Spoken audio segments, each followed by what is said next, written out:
ये मतलब का संसार है और कोई किसी का नहीं है। अगर बिन मतलब से कोई प्यार करता है तो सिर्फ मेरे वो बांके बिहारी हैं। तो आइए सभी लोग गुनगुनाएंगे मेरे साथ, कहेंगे कैसे कि जग में दिल नहीं लगता रे कहाना, जाना तेरी नगरी, जग में दिल नहीं लगता रे कहाना, जाना तेरी नगरी।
जिस दिन वो स्थिति हो जाएगी आपके अंदर कि भगवान के बिना एक पल जी ना लगे, तो समझ लेना कि गोविंद मेरे हृदय में विराजमान हो गए। और ये होना चाहिए हमारी और आपकी जिंदगी में। कैसे तुम बिन मोह में चैन पड़ेगा,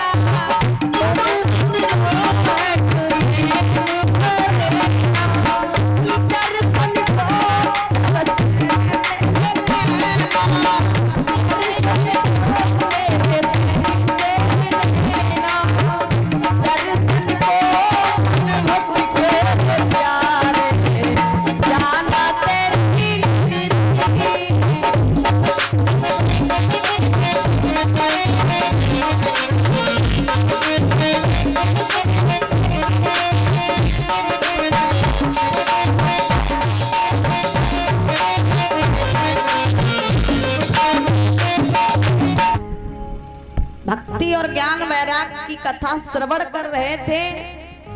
बताया यही जाता है कि हमारे अनेक जन्मों के जब भाग उदय होते हैं तब हमें भागवत श्रवण करने का अवसर मिलता है। जब अनेकों जन्मों के पुण्य उदय होते हैं तब मुझे ऐसी मंगलमयी भगवान की कथा सुनने के लिए मिलती है।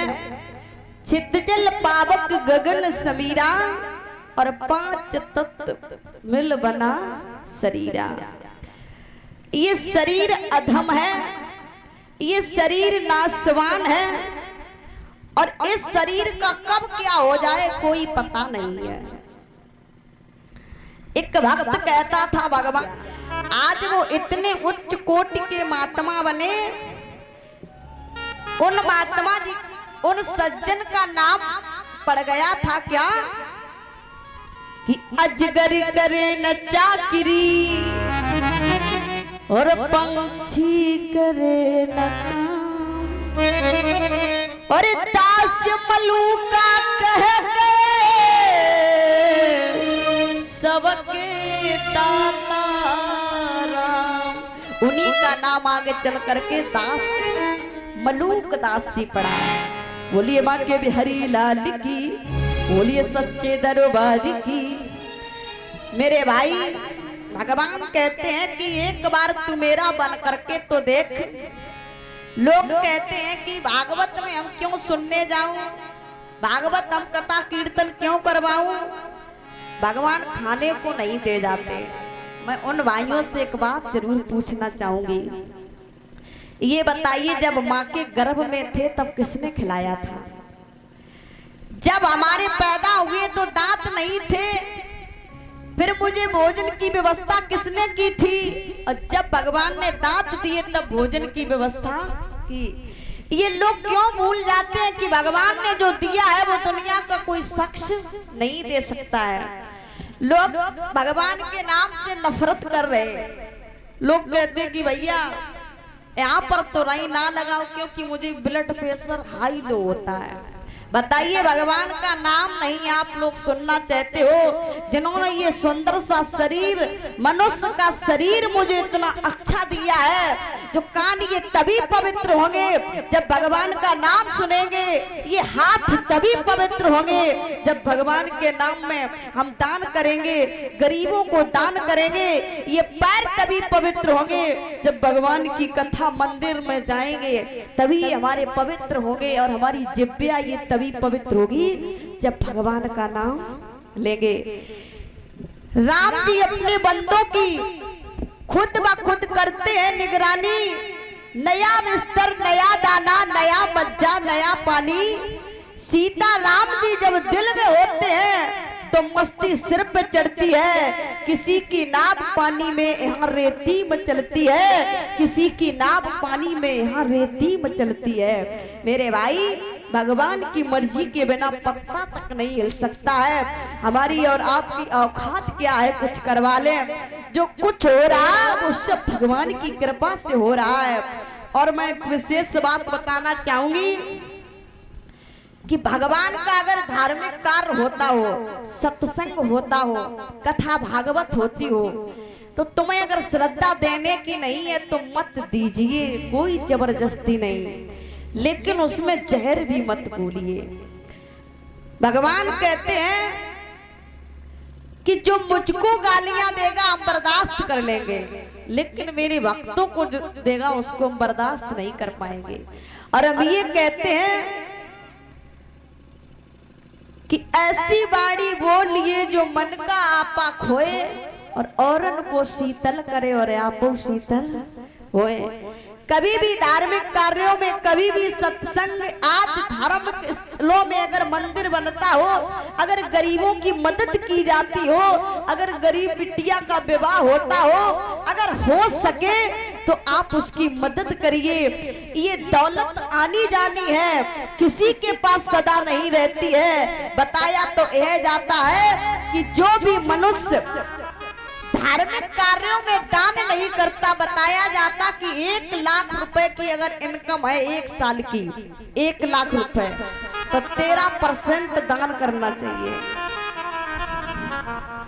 अगर 13% दान नहीं करोगे तो पैसा अपनी रास्ता खुद बना लेगा।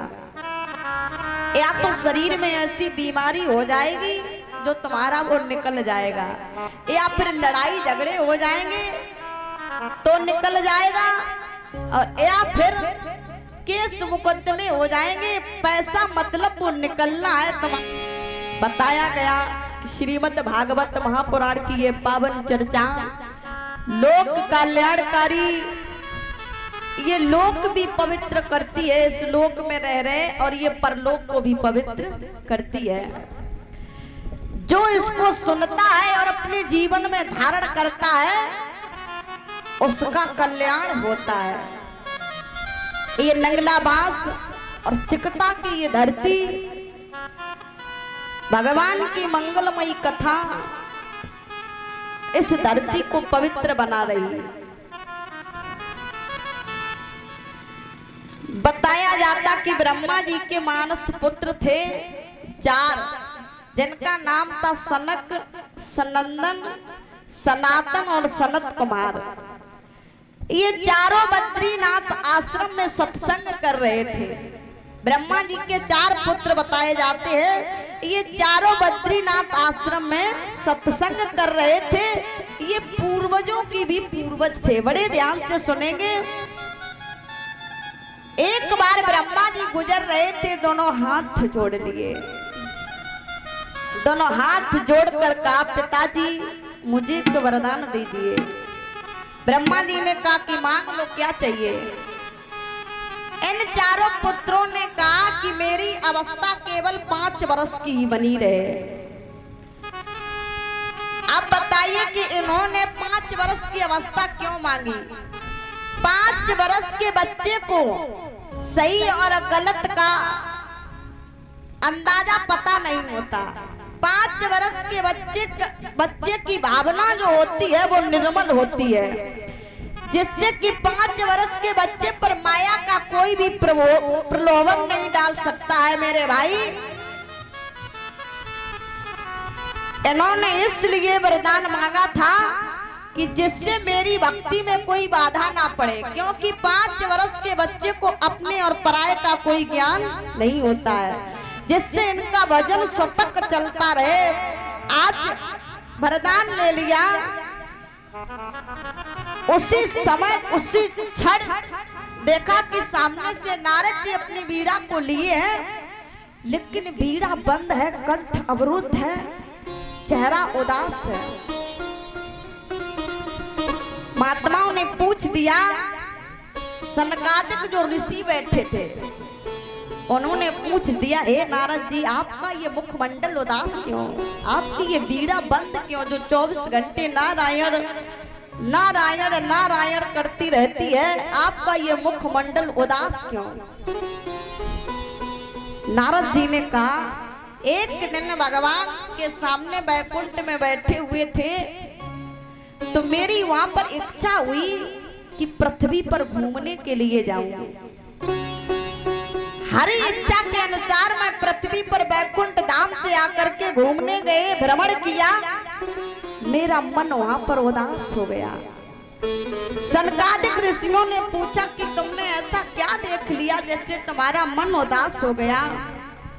कहा कि मथुरा गया, काशी गया, अवंतिका गया, द्वारका गया, उज्जैन गया, ऐसा कोई तीर्थ नहीं छोड़ा जहां पर मैं गया ना हूं। वहां की मैंने हालत देखी। बड़े ध्यान से सुनेंगे, ये कथा हमारे और तुम्हारे जीवन की भी है। वहां पर मैंने देखा सत्यम ना अस्ति, सत्य कहीं दिखाई नहीं दिया।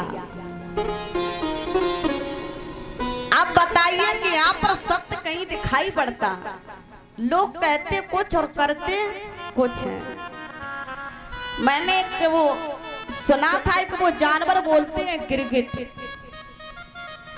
गिरगिट ये गारंटी है कि 7 दिन में वो 7 रंग बदलता है। ये सभी लोगों को पता है, हमारे ये पिता तुल्य बुजुर्ग बैठे इन सबको पता है कि गिरगिट 7 दिन में 7 रंग बदलता। लेकिन मनुष्य का ऐसा जीव है, 1 घंटे में ये हजारों रंग बदल देगा। इतना ही नहीं, नारद जी बोले कि तपा न शौचम, तप कहीं दिखाई नहीं पड़ा, पवित्रता तो लेस मात्र नहीं रही।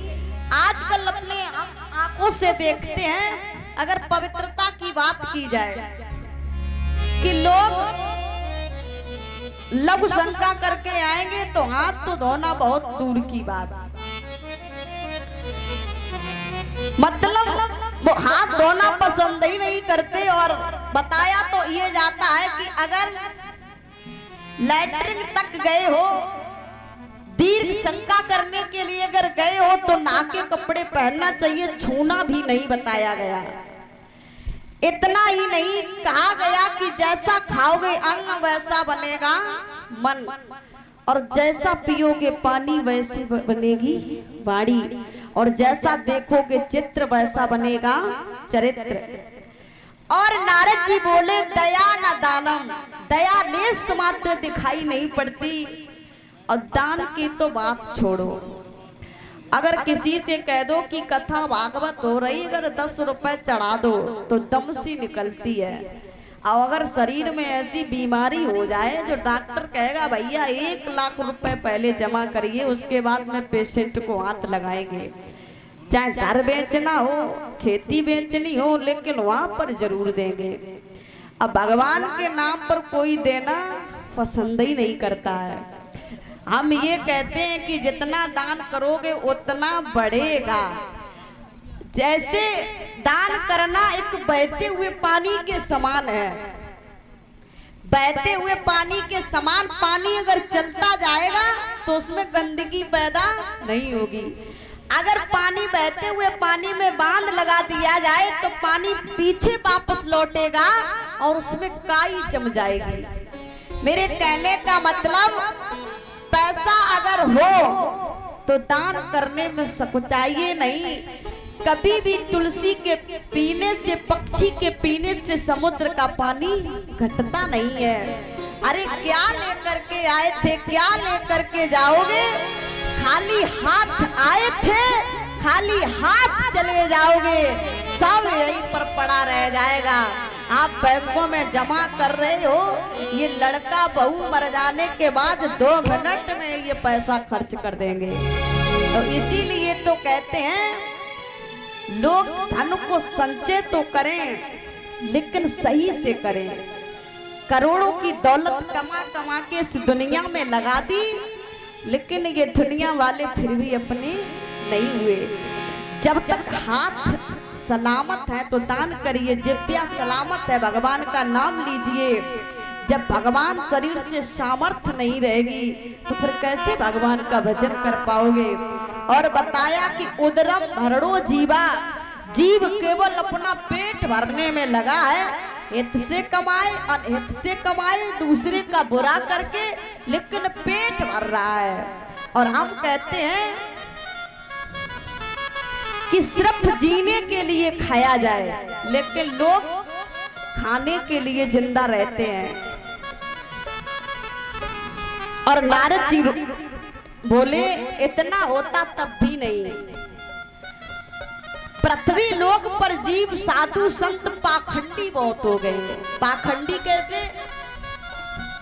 कि देखने में तो वेशभूषा से ये लगते हैं कि बहुत अच्छे ये महात्मा जी हैं, लेकिन अगर अंदर खोज के देखा जाए तो इनके अंदर वो द्वेष भावना, एक दूसरे के प्रति नफरत है। जो वेशभूषा देख के बताया जाता ये संत हैं, लेकिन अंदर कपट की पोटली लेकर के घूमते हैं। आज वहां से नारद जी चल देते हैं। बताया इतना भी होता तब भी अपने आप को उदास नहीं होने देते कि आज हमारे समाज में भ्रूण हत्याएं हो रही। अगर गर्भ में बिटिया है तो मरवा देते लोग, अगर बेटा है तो उसको जिंदा रखते। व्यासपीठ से एक आवाज में आपसे उठाना चाहूंगी। आप लोग ये बताइए बेटा और बेटी में फर्क क्या है? कि नई रस्में चलाई जा रही है, एक दुश्मनी सी निभाई जा रही है। नई रस्में चलाई जा रही है, एक दुश्मनी सी निभाई जा रही। अगर बच जाती है अल्ट्रासाउंड से बेटी तो ससुराल में जिंदा जलाई जाती है बेटी। ससुराल में जिंदा जलाई जाती है बेटी। सेज पे सोने के लिए बीवी सभी को चाहिए, लेकिन घर में पालने के लिए बेटी किसी को नहीं चाहिए। अरे सबको बेटा चाहिए तो बेटियां कहां से आएंगी? और ये सोच कब तक बेटी की हत्याएं करवाएगी? मैंने 2 लाइनें लिखी हैं, सभी लोग सुनेंगे। कि ओस की बूंद होती है बेटियां, हम देखते हैं कि बेटी घर में जन्म ले ले तो लोगों के मुंह बन जाते। मेरी ये बात नोट कर लेना कि ओस की बूंद होती हैं बेटियां, उजरी पवित्र होती हैं बेटियां। बेटा निभाता है एक कुल की लाज और दो कुलों की लाज बचाती हैं बेटियां, दो कुलों की लाज बचाती हैं बेटियां। कहना चाहूंगी ये फर्क जो हमारे और दिमाग में है आपके, ये फर्क देना बंद कर दें। और जिस दिन ये बंद हो जाएगा उसी दिन हमारे भारत में राम राज बहुत ही जल्दी आ जाएगा। ये फर्क हमको नहीं होना चाहिए कि बेटा हो गया बेटी हो गई, बेटा हो गया तो लड्डू लुटवाते लोग और बेटियां हो गई तो मुंह बन जाते। मैं कहना चाहूंगी क्या कि फर्क नहीं बेटा बेटी में, और समझो माँ के यारो ना बेटी मारो हाँ, ना बेटी मारो हाँ, ना बेटी मारो।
थप्पड़ मारने के बावजूद भी होठ होठ के जीवन बीत बिता देगी, लेकिन कभी बाहर कदम नहीं रखेगी।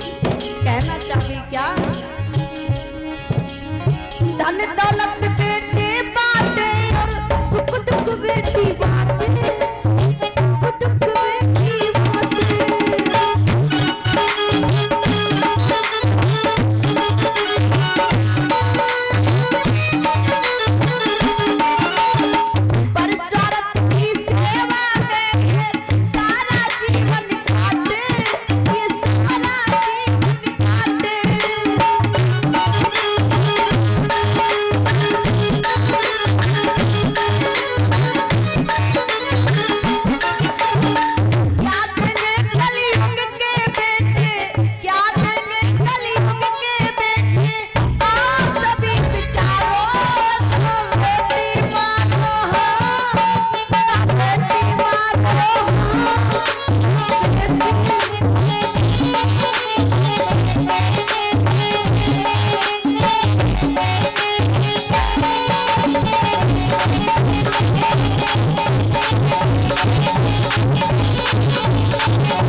हरी लाल की।